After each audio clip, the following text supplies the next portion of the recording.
Oh, let me bring my mic live. There we go. Sorry, but Yeah. my mic's been live on the radio, guys. I apologize for that on the stream, but that's okay. That nixes a copyright check anyway, so that worked for me. There we go. If you're listening on radio, you got me. That's okay. Yep. Oh boy. So Greg, I take your time. Got nothing. Got Cam here. I'm glad he's here because he's a host, and boy, he's in the studio with us today, isn't he? Yeah, he absolutely is. Sounding good over there as well. And something you don't know about is in Texas this time of year is bluebonnet season, and we've got about 2 more weeks of it, but they're in full-fledged right now. Full bloom. Bluebonnet season. Bluebonnet. Wasn't that the name of somebody played in a Western movie by with Kevin Costner? And a really good one, too. I don't remember. Yeah, Kevin Costner, and who's the guy that recently died? I keep wanting to say it's not Gene Hackman, but I wonder if anyway, Cam over there has an answer. Cam probably does. That's Greg saying, let's get over to Cam. Go ahead and tell people where they can watch the program and all that fun stuff, and we'll get over to Cam. He's just itching to bring his mic live. Yeah, he sure is. All right, the other places to watch the show are going to be YouTube. Just do a search for Armed American Radio with Mark Walters. You can watch us over on X as well at AAR Mark. The website that you can watch us or listen to the audio feed from is going to be armedamericanradio.org or .com. Hit that menu icon, then select your watch live or listen live option.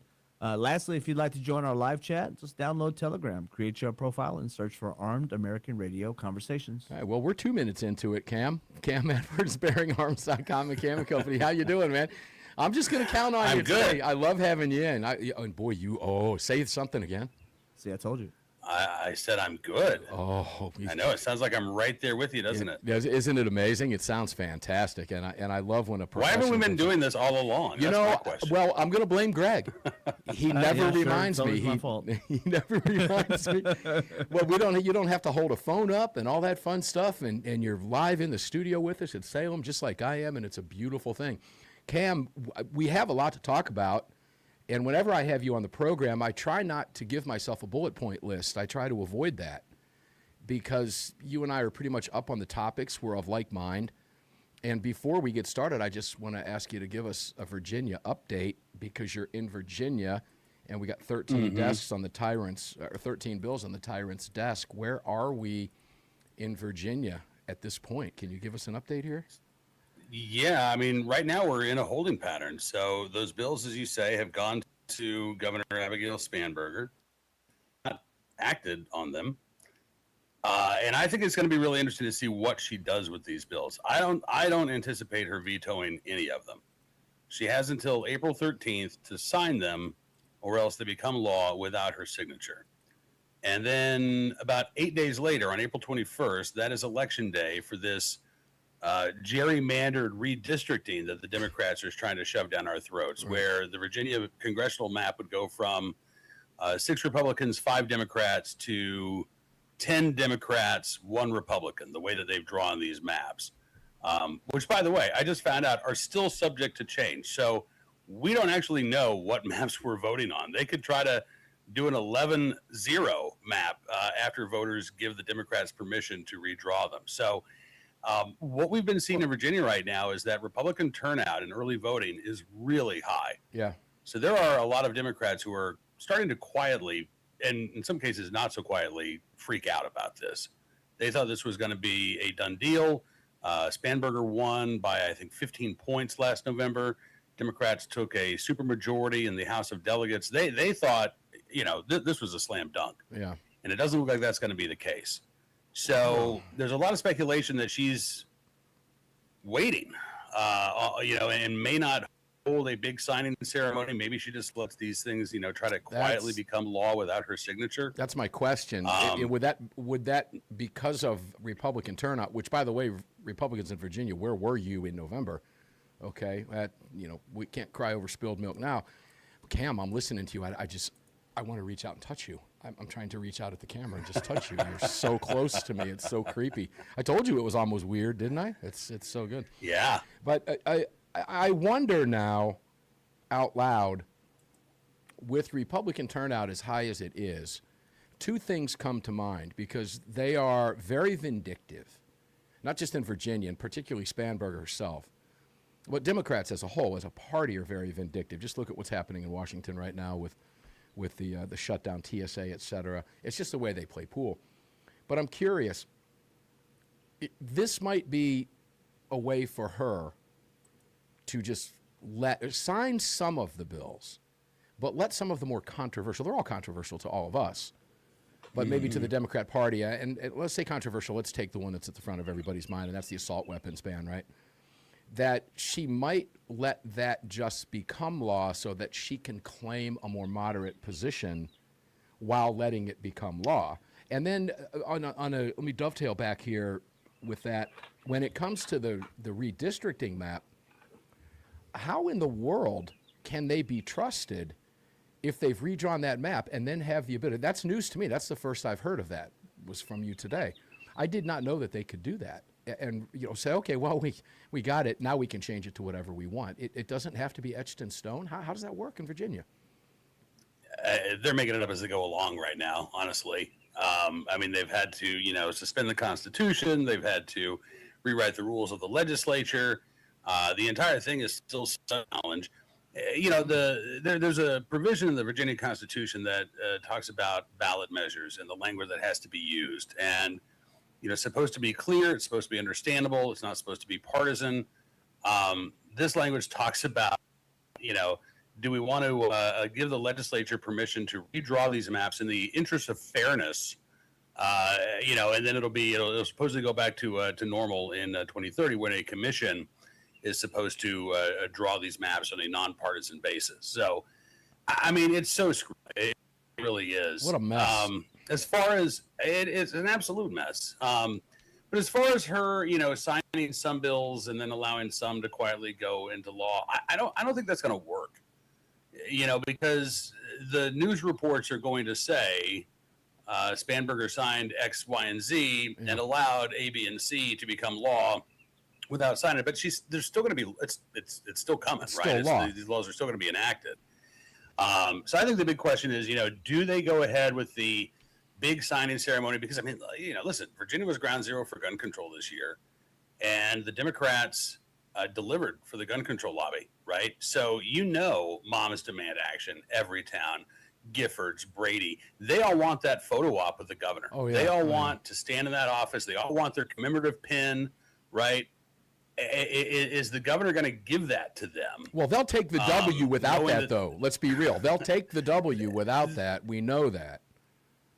Yeah, they will. But I still think a lot of these activists, they want to be rewarded. They want that moment.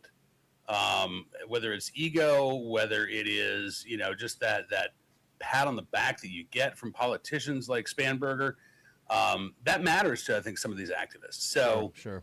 I think it's going to be really to see what she does. Well, let's be honest here, Cam, for a moment. Earlier today. Let's be honest for a moment before we go to our first break. We'll go to that. We'll go back to your comment here when we come back from the break. I know we're going to hear that in just a second. But wouldn't we want the ceremony too? I mean, let's be very, very honest here. We want it, right? If we were to repeal, if we could pass, if we 20 pro-gun bills, 30. we'd want the right? we want it. We'd want the photo op. Look, I'm not. That's just the way they operate. And I agree with you. I'm kind of wondering out loud with Republicans coming to the polls the way they are. And then when I hear you say 2030, I think, well, that's so far off. No, it's not. It's in less than 4 years. How fast does that go? But nonetheless, it's a screwy situation there in the state. And it would be nice to know that what the people were seeing relative to the redistricting was actually going to happen, and that the rules can't be changed and the goalposts can't be moved again and again and again and again by the Democrats, because when you give them that, they're going to move the goalposts and they're going to change the rules. They do it all the time. When we come back, we've got Cam Edwards for 3 more segments on a Thursday for you, day before Greg's favorite day. Mark Walters in the CZ studios with you. Don't go away. We'll be right back with Cam after the messages.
Welcome back to the show, ladies and gentlemen. Mark Walters filling your prescription for freedom here in the CZ studios. We're talking with Cam Edwards today, and you just heard that rejoin from the National Rifle Association. We'll be at the National Rifle Association offices.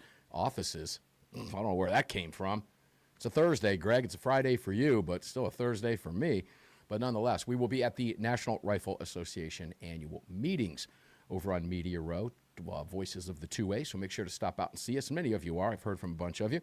That's going to be an awful lot of fun. We'll be there the 16th through the 20th. Well, not through the 20th, be departing on the 20th, but we'll be there broadcasting the Daily Defense both Thursday and Friday for you, and we'll be taping segments for the upcoming Sunday Monstercast. We'll get home in time for that on that Sunday. And join us, please, won't you, at the NRA, nra.org/AAR. We need your help over there, ladies and gentlemen. We hear Cam Edwards talking about what's going on over there, and Cam, of course, is no stranger to the NRA. When you hear what he's talking about in Virginia, we need you. We need you. The 800-pound gorilla needs to become the 1,000-pound gorilla quickly. There's a lot happening out there, particularly behind the blue wall, and you can really help out by joining us at nra.org/AAR. That simply says, hey, I heard about you on AAR, and I appreciate the discounts that you guys are offering. Cam Edwards, welcome back, brother. It's always a pleasure to have you here, my friend. Always a pleasure to be here. I'm going to reach out and grab you, man. I'm just going to reach out and grab you. So you were talking about something on X, and I'm sorry we got cut off by the break there. Tell us what you were seeing over there. Do you recall? I'm sorry. Say that again. I thought you said you were talking about something over on X, or there was a conversation about it in Virginia on X today. Oh yeah. So I had brought up the fact that Spanberger hasn't done anything with these bills yet, and said I think it would be a tell as to how concerned they are about Republican turnout in this redistricting vote. Yeah. Depending on how she treats these bills. And Costas Moros, attorney for the Second Amendment Foundation, director of legal research and education over there, said, if I were in her shoes, I'd just go ahead, throw the big celebration, because Republicans are going to be ticked off regardless. You might as well appease your base. And I think that there's something to that. At the same time, it's been, I think, over a week now since those bills got to her desk, and we haven't seen that big celebration. We haven't seen the big confab. So we'll see what happens here. But we're a little more than 2 weeks away from that deadline, and I guess that's time for her to throw a party, and it's also time for her to just sit pat and let this stuff quote pass into law. She's not going to disappoint her base. We all know that. I think what she's going to do, politically speaking, Costas Morris is correct. And like we said, just being honest, we would do the same thing. We'd throw a big party. Look, they won the election, and that's what they're going to do. Elections have consequences, guys, and this is a huge reminder of that, not just in Virginia, but across the country, as we all watch this play out and watch the Californication and New Yorkization and Illinoisization and Massachusettsism of Virginia play out right before our eyes. So we're seeing it. Now, I think there might be some strategy here that she takes this to the limit with it because of what you just said. Republicans are going to be upset anyway. She's going to throw a deal, and maybe there's that hope that, well, maybe it just kind of lessens the blow a little bit, but we all know that's not going to be the case. Who knows how these people think? Go ahead, throw your party. The cavalry's coming. We'll see. I almost said an FCC bad word. We'll see you in court. Okay, it actually wasn't an FCC bad, but I've used it before. But we will see you in court, and eventually we'll be victorious on this stuff, Cam. But my gosh, now we are years down the road, and we're looking 2030 and beyond, brother. Speaking of Costas, let's go to a piece that you wrote a couple days ago on Judge delivering a beautiful response over to D.C.'s plea to fast-track appeal of the magazine ban decision. I read this stuff, and I just smile from ear to ear. Because, I have to wonder if what's happening, are the people in Virginia paying any attention to what's going on in Washington, D.C., right across the Potomac from them? You have to ask. That's a legitimate question. I think they are paying attention because Virginia's new Attorney General, Jay Jones, the one who talked about putting 2 bullets in the head of the then House Majority Leader. And his family. He actually signed on to an amicus brief in this D.C. magazine ban case, urging the D.C. Court of Appeals to take this case en banc and to overturn the decision that struck down D.C.'s ban on magazines. Yeah, and you have here, let's see, here's the, let me read part of this order. And I'll quote from Costas over on X. The court posted the written order, which includes separate statements from Judge Blackburn Rigsby and Judge Deal. Interestingly, even Judge Blackburn Rigsby, who dissented from the panel opinion and wants an en banc to be granted, did not dissent from refusing to stay. Ordered on the merits the division that the district's emergency motion to suspend precedential status of the opinion pending the petition for rehearing en banc is denied and referred to the en banc court as requested by the district. It is further ordered that the district's emergency motion to suspend precedential status of the opinion pending the petition for rehearing en banc is denied by the en banc court. It is further ordered that the district's motion to expedite the consideration of the petition for rehearing en banc is denied.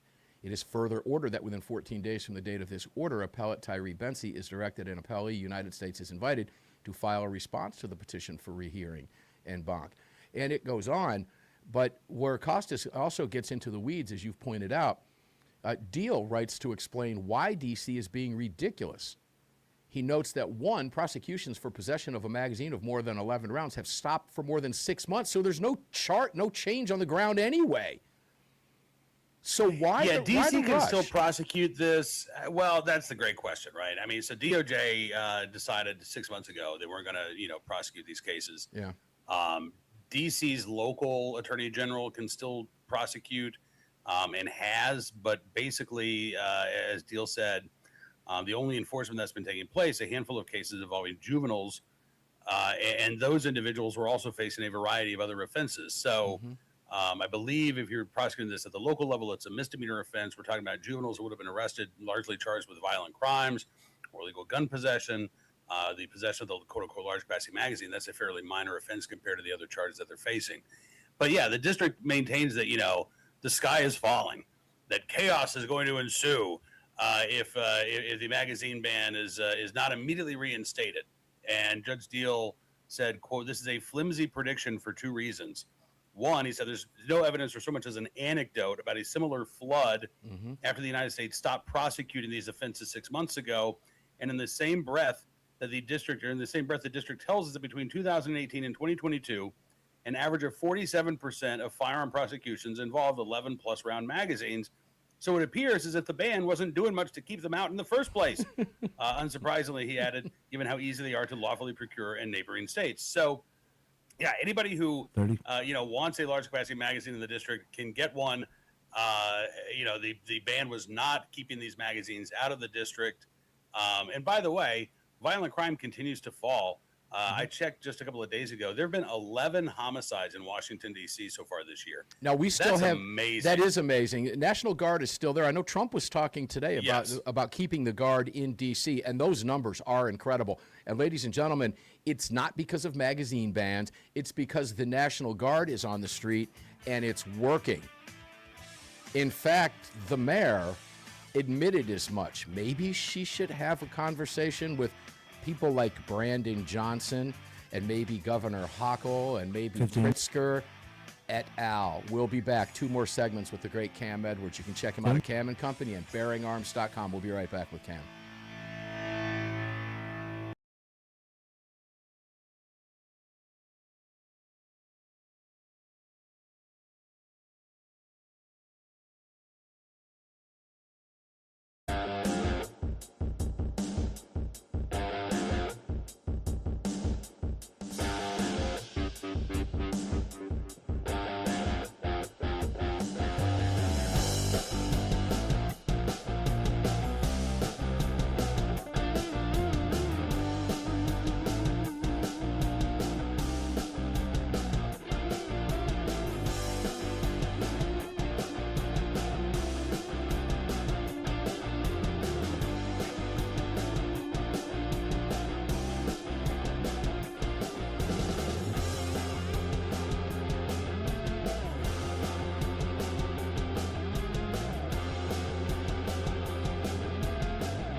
Indeed. Welcome back to the show, ladies and gentlemen. Mark Walters filling your prescription for freedom today and every day here in the CZ studios at the Patriot Mobile mic. We're in front of the Patriot Mobile mic, and we're in the Patriot Mobile Command Center. Ladies and gentlemen, you can check out patriotmobile.com, patriotmobile.com/AAR. They will have a booth, by the way, at the National Rifle Association annual convention and meetings coming up in Houston on April 16th through the 19th. And, well, the other three that we don't like to mention their names because it's really not necessary, that would be T-Mobile, Verizon, and AT&T, will not have booths there, but Patriot Mobile will, and they will be there supporting your right to keep and bear arms. So make sure to stop by if you go to the meetings and say hello. I certainly will. In fact, they'll be over at my booth. We'll be interviewing them, Scott Coburn and the rest. He was really good a couple weeks ago on the show, by the way. If you haven't heard that, go back and listen to it on the podcast. You can search by his name. It'll pop right up for you. That is patriotmobile.com/AAR. You can check out all of our other great partners, including Blackout Coffee, by the way, blackoutcoffee.com. Greg, ask me how many blackouts I had to start my day and what time you think I brewed that first cup.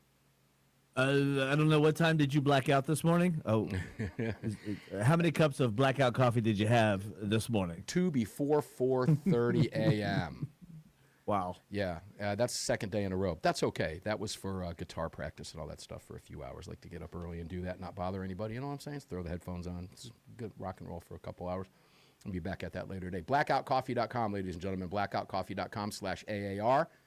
Please do that. Visit them. Support the businesses that make this show possible every single day. Cam Edwards, welcome back, brother. It's always fun to have you. Gonna miss you at NRA this year. Gonna miss you at NRA this year, Cam, I gotta say. I'm gonna miss being there. I had a great time in Atlanta last year. Yeah. The Voice of the Second Amendment is just a fantastic addition to the program. I'm glad you're going to be broadcasting. I'm going to have to tune in from Virginia because I'm not going to be able to make it out this year. Yeah, maybe we'll have you on the air. You know, it might be fun. We'll at least tape you up for a segment or something on the Sunday Monster Cast. So, guys, if you're going to be, as I said, stop by and see us. We have a big 8x10 booth over there. Make sure to stop by, grab a seat, sit down, cop a squat with us, and talk about some 2A fun stuff. All right, Cam. You know, when I think about when we close out the last segment, Washington, Virginia, are they paying any attention? Look, none of this is going to ultimately survive Bruin. None of it will. I feel very confident in saying that. Some of Virginia's laws will, because Bruin won't apply. State law in some areas will apply. The courts, they will be appealed years down the road. It's highly unlikely the Supreme Court takes any of these up. The Virginia State Supreme Court might do so. We'll have to wait and see, but we're years down the road there. So I just, when I see what's going on across the country with the Democrat Party as a whole and how they're, as Alan Gottlieb always says, their creativity knows no boundaries, right? They're just going to keep throwing it at the wall until they see what kind of filters down, what survives the drip down the wall before it hits the floorboard, Cam. Is there... down the road, let's make a prediction. Maybe we could be talking 20, 30 years down the road. Do you see all this going away eventually? I don't. I mean, the modern gun control movement has been around since the 1960s. And I don't see it going away, but I do see it changing, right? I mean, when you look again at the goals of what the gun control lobby was trying to do in the 1960s. Mm-hmm. It started out small, right? Bans on, mail order gun sales. I actually was reading some of the debates about, this is before the Gun Control Act of 1968. We're talking, I think 1965 is when this debate was taking place. And there was an argument about whether or not juveniles should be able to purchase firearms. And the consensus among this congressional committee was like, yeah, of course. Right. Mm-hmm. I mean, it was amazing to read because, I mean, they've obviously moved the Overton window, over to their side in large degree on issues like that. But, their idea of banning handguns nationwide, that's done. That's not going to happen. They're never going to get above, I think, 30% approval, even if Democrats, approve of that 100%, because the bulk of Americans just are not there anymore. Right. Agreed. But, when it comes to, let's say bans on so-called assault weapons and large capacity magazines, we already know what the backup plan is. So if the Supreme Court takes a hardware case, and I hope that they do sooner rather than later, and let's say they strike down Connecticut's semi-auto ban or Illinois' semi-auto ban. Those are they're Cook counties, I guess. That's the two cases that are up before the court right now. Well, they're going to do what they did in Colorado. they're going to say, okay, fine. Now you got to have a permit to purchase Mm-hmm. these so-called assault weapons, right? And Yeah, they're going to follow the through playbook. extra hoops. Yes, and we're going to have to litigate on that. And they're going to say, well, look, Supreme Court, they endorsed permitting for carrying a firearm. So clearly that means that permits for owning a gun is okay too, right? And we can make those separate permits and we can charge hundreds of dollars. So they're going to make us litigate every single one of these issues. Yeah. I was talking with Hannah Hill from the National Foundation for Gun Rights this week on Cam and Company, and she said, it is so much better to stop these things in the legislature than it is to try to fight it out in court. And she's absolutely right about that. It's so much better to defeat a bad bill than to try to challenge a bad law. Which is nearly impossible to do, though, when you have situations like you have in Virginia, New York, Illinois, California, Massachusetts, Oregon, Minnesota, Yes. Washington State. And we could go on down that list of the 12 nasty ones back there. And I get and the one thing that when I hear you talk about this, I have to go back to Bruin. And this is when I guess it just depends on what side of the fence you're on and what the case is about, right? You really, as a general rule of thumb, you really don't want the court going outside the guardrails in a particular case. You don't want them to overstep what a particular case is about. And it would have been great had, I don't know, if we were to go back to the Heller decision. It would have been great if Scalia had stepped outside the guardrails a little bit, but he did not. And we understand why he didn't, because he stayed focused on what Heller's original case was about, and that was being unlawfully disarmed in his house in Washington, D.C. We get that. And then you go to Bruin, where they seemingly upheld the permitted structure. But at the same time, when I hear you say that, I have to remind people there was a footnote there. As long as it was not egregious, as long as the fees were not deemed. So that just opens up more cases. It's almost like the Supreme Court knows they're saying, we're just going to keep giving ourselves new business down the road. Meanwhile, we all suffer while that has to play out. Yeah, no, you're absolutely right. I mean, footnote 9. Frosting, footnote 9. Footnote. And yes, and I mean, we saw this come up. I believe it was Tuesday during oral arguments in the Ninth Circuit on Yukataki versus Lopez. Hawaii has this bizarre permitting system. You got to get a permit to purchase to buy a handgun. Once you get that permit, you've got 30 days to buy the handgun.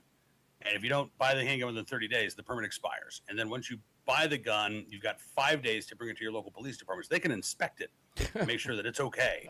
Hawaii was trying to justify this by saying, well, I mean, listen, it's a permitting process. Endorse this. We're not charging excessive fees. We're not, making people wait for months on end to get their permit. We're just giving all these additional steps that people have to do. That's a pain in the neck to comply with. But the Supreme Court didn't say anything about not being able to make it a pain in the neck to purchase a firearm. They just said excessive fees and inordinate wait times, right?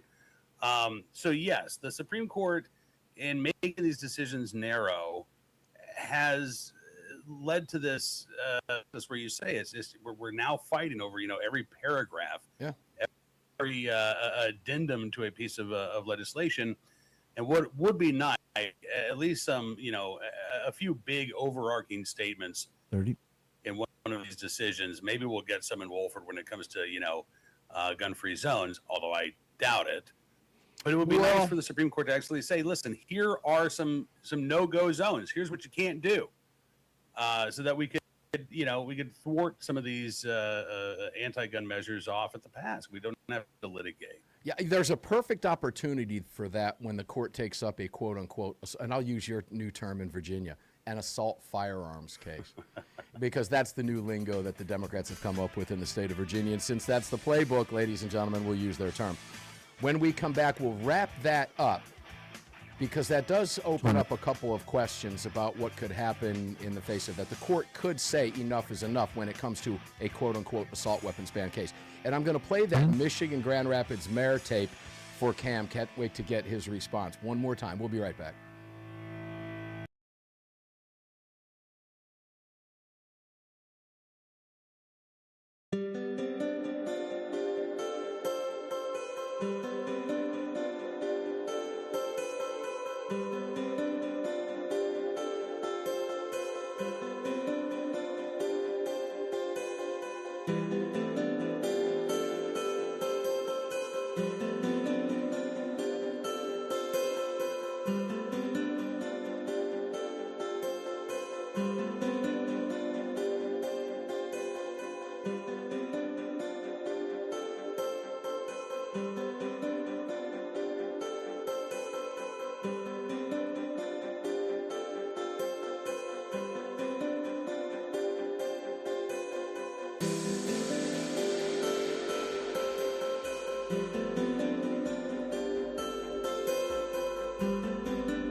Yeah, welcome back, guys. Attorneys on retainer card. I'm holding it up if you're watching. Just don't watch while you're driving. You can do that later. attorneysonretainer.us/AAR. I've heard that old adage how many countless times, right? I carry a gun because I can't carry a cop. You see that all over the place. Well, I carry this card because I don't want to carry an attorney around with me all day long, ladies and gentlemen, except I do when I have this in my wallet. Because if the worst day of my life unfolds, well, part due, because it happened to me once in 2002, this time I have attorneys if it unfolds in a different fashion. Law didn't get involved in the last time, didn't have to, and I would have been fine. I spoke to law enforcement after the fact, but that's not the point. The point is I have an attorney in my hands, and I sleep better at night, ladies and gentlemen. I really, truly do. And you will too. It's attorneysonretainer.us/AAR. It is the single greatest thing that you can do for yourself and your family if you carry a firearm, because you already know bad things can happen. So please, please, please make sure to put this in your wallet. You've taken the first step by carrying a gun to defend yourself, your family, your loved ones, your neighbors, your community, and your country, God forbid, if necessary. Protect yourself with this and stick around. It will keep you out of trouble, okay? And if you do have to go to court, if you do get charged with a crime, you're going to have a team of 4 attorneys sitting there at the defense table with you while they try to throw you in the slammer. And guess what? You're going to have 4 great attorneys. Think of it as a dream team. Welcome back to the program, guys. And by the way, you can find all of our great partners, including POG Auctions, Blackout Coffee. They're all available for you at armedamericanradio.com, POGauctions.com, and Help Walk the Talk America. These are great organizations doing great things. Cam Edwards, welcome back, my brother. Always a pleasure, man. Always enjoy the invite, Mark. All right, well, here's what I'm going to do with you. Let's wrap up the comments on the assault weapons ban and all that fun stuff. I'm going to make another prediction, Cam.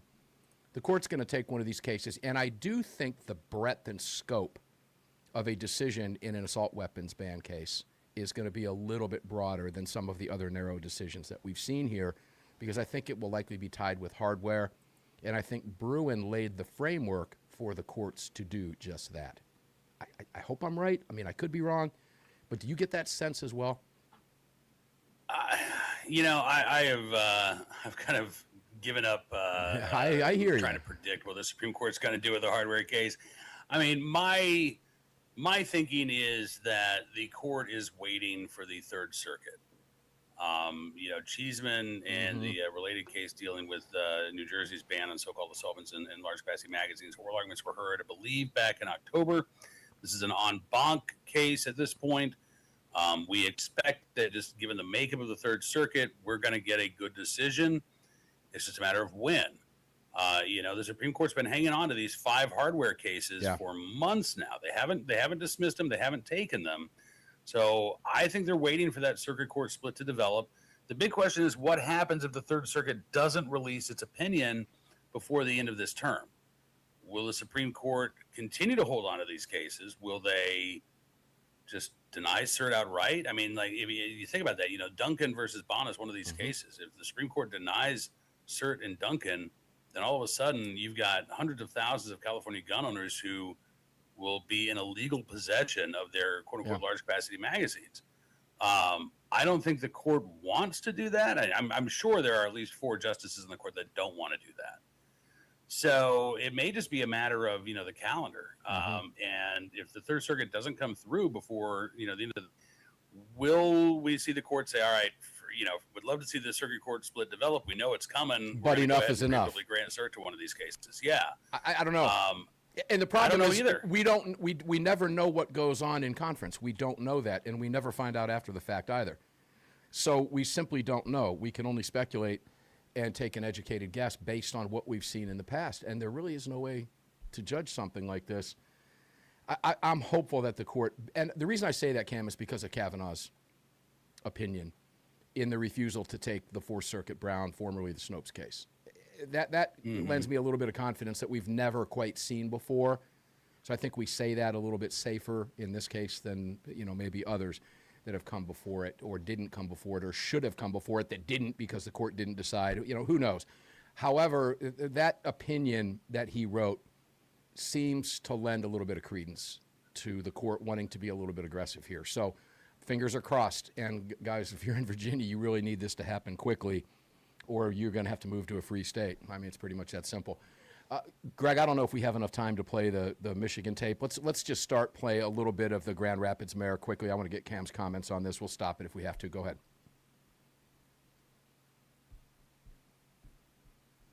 One sec. All right. One sec. Here it comes, guys. Promise. Well, for some reason, it's not wanting to play. No. Hold on, it's buffering. Oh, it's buffering. Hang tight, it's buffering. We'll try again. If Of not- course it's buffering. It Of played course it when I tested it earlier, but Yeah, now and we're running out of right on time. air. We're running out of time. Maybe it's the NSA doesn't want us to play that again. You never know. Well, here. Are these new comments? Yeah, these are the comments he made about shaming that gun owners should be ashamed of themselves. Oh, for yeah, owning yeah, guns. yeah. And you're aware of that. I'd love to get your comments on that. You just have to wonder when a guy who is protected by guns, that doesn't like guns but loves the protection they afford him, makes comments like that, which are completely at odds with the Michigan State Constitution and the millions and millions and millions of dollars. And I could say that about, 5 to 6 times the millions of dollars that the state reaps and benefits from gun owners, excise taxes, conservation, et cetera, hunters. How do you square that up, Cam? David LeGrand, I think, is a grand buffoon, honestly. I mean, to say that, people who are exercising a fundamental right should be ashamed of that. It's disturbing to me. I mean, I can't think of, and I don't use this term lightly, but I think it's un-American to say that. I agree. I know he just gave his State of the City speech this week, and I don't think he said anything like that in his State of the City speech. He did talk about crime going down, but he did not reiterate his belief that anybody who owns a gun should be ashamed of themselves. So I suspect that he heard from enough constituents in Grand Rapids, even liberal constituents, that he understands it'd be a bad idea to double down on those statements he made a few weeks ago. Yeah, particularly when the Michigan state constitution is crystal clear in the right to defend. Yeah. And the right to bear arms in defense of yourself, your family, et cetera. Cam, we're getting ready to knock it off, brother. And now's when I'm going to say, hey, tell people where they can catch you and watch you and all that fun stuff. I did Cam and Company with you earlier this week. We had a great time. Guys, if you want to watch it, Cam's going to tell you how to do it. Go ahead. Yeah, just go to bearingarms.com. You can check out all of the writing up there in the right-hand portion of the screen. You'll find the link to Bearing Arms Cam and Company, but you can also find us on YouTube, Rumble, Spotify, SoundCloud, all the major podcast platforms. We do the show Monday through Thursday, and looking forward to having you back on again very soon, Mark. Anytime, brother. You know it. Cam, I love you, man. Thanks for being here. Cam and Company, bearingarms.com. Right back to you, man. You bet. That's Cam, and boy, he was right here in the studio with us. I love it. So, yeah, just everything just keeps getting better and better and better. We love Cam. We're going to miss him, squarely miss him at the National Rifle Association annual meetings this year, guys. I usually have a great time when Cam is there, as we did in Atlanta. But if you're going to be there, you can still come up and shake my paw. April 16th through the 19th, we will be at the NRA meetings. We want to continue to talk about that, invite you over. Come have a seat with us, cop a squat with us, have some fun, chat some guns and gun rights and all the cool stuff that we do when we're there. Talk about some cool products. We'll look in your bag and see what kind of stuff you're buying while you're there, because it is a consumer show.